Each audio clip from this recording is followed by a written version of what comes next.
In this video, we're going to be going through how I just completed a challenge of running 5 miles every day in the month of August. We're going to go through some of the conflicts I experienced, how I conquered them, what I was feeling both mentally and physically throughout the month, and what results I saw after running 5 miles every single day for 31 days. Before we get into that though, I'd love for you to watch this previous video on why I did this in the first place. The number one conflict that I had to conquer during the month of August was time. How was I going to find or make the time to do the 5 miles when I already have a time crunch based on the lifestyle that I live right now? As a father, a husband, and somebody that's involved in a lot of different projects and community activations, making the time to run the 5 miles every day was more challenging to me than the actual 5 miles. In the beginning of it, I didn't know whether I should run in the morning, during the day, or at night. But because August in Texas is really hot, it kind of made the decision for me. Therefore, I'd have to wake up a little bit earlier and get my miles done. The second conflict that I was experiencing was nutrition. I'm somebody that's naturally skinny and loses weight rather easily, and that's something that I didn't want to happen. So I had to make sure that I was in a calorie surplus throughout the month. Therefore, I could maintain my weight and my strength while running the 5 miles. I didn't count my calories exactly, but I believe I was consuming around 3,500 calories per day. The next conflict that I had to conquer was recovery. I wasn't really sure how I was going to recover after I started doing 5 miles per day and was continuing to do strength training as well. And once I realized I was a little bit more sore than usual, I had to add in things like foam rolling and extra stretching to make sure that my body could keep up with this extra volume. On top of that, I continued to do my usual routine of sauna, ice, and red light. The last conflict that I had to work around was travel.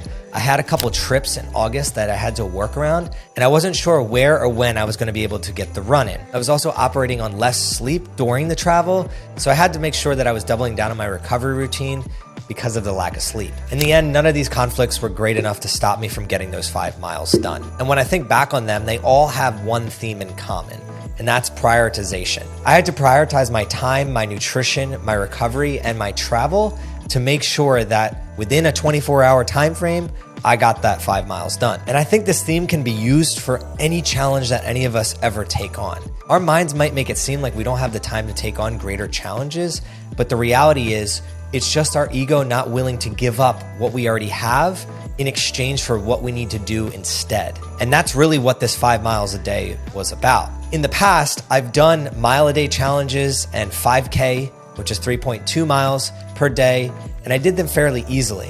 But 5 miles a day takes me roughly about 40 to 45 minutes, and that's a large chunk of my day. It's easy to get in my own mind of like why this doesn't matter and why other things are more important. But deep down, I want to become a better athlete. I want to increase my aerobic conditioning. And there's several goals that are tied to me consistently showing up and doing the type of volume like 5 miles a day. Therefore, I had to switch my priorities to fall in line with accomplishing this goal. And throughout that process, I was able to have mental and physical benefits that I'm experiencing now. But before I got to the end, there were some bumps and bruises I had to work through. In the first week of doing the 5 miles, I was excited. I was telling other people about it. Other people were tagging me in the challenges that they were taking on. And overall, I don't even really remember that first week because it was rather easy. It's easy to show up when we're feeling motivated. But once you get into that second week and you're starting to lack motivation, you're feeling a little bit more tired, you're sore, it's not as enjoyable anymore. People that have started their own challenges start to fall off, and I wasn't experiencing the same type of dopamine that I was in the first week.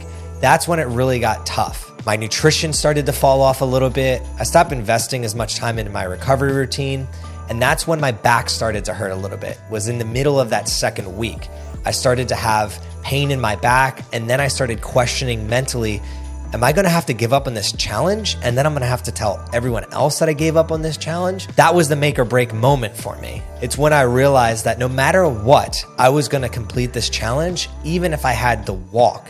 Because the point of it wasn't necessarily to run at a certain speed every single day.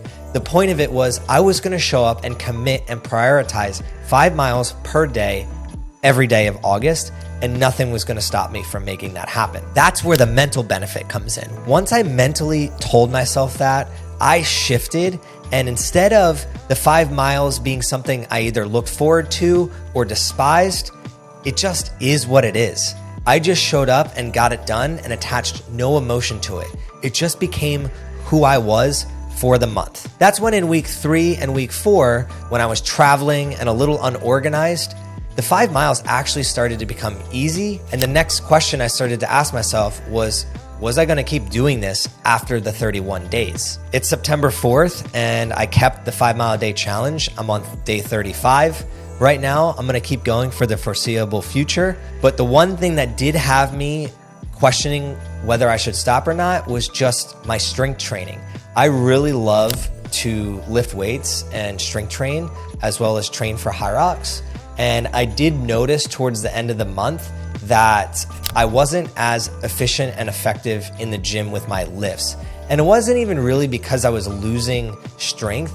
It was more so motivation. My body started accepting the 5 miles a day, but instead of replacing that acceptance with exuberance for the gym later on in the day, it was more like I was feeling apathetic to the gym and like I didn't really feel like going to do it because my body was like, oh, you already completed something that was a little bit hard today.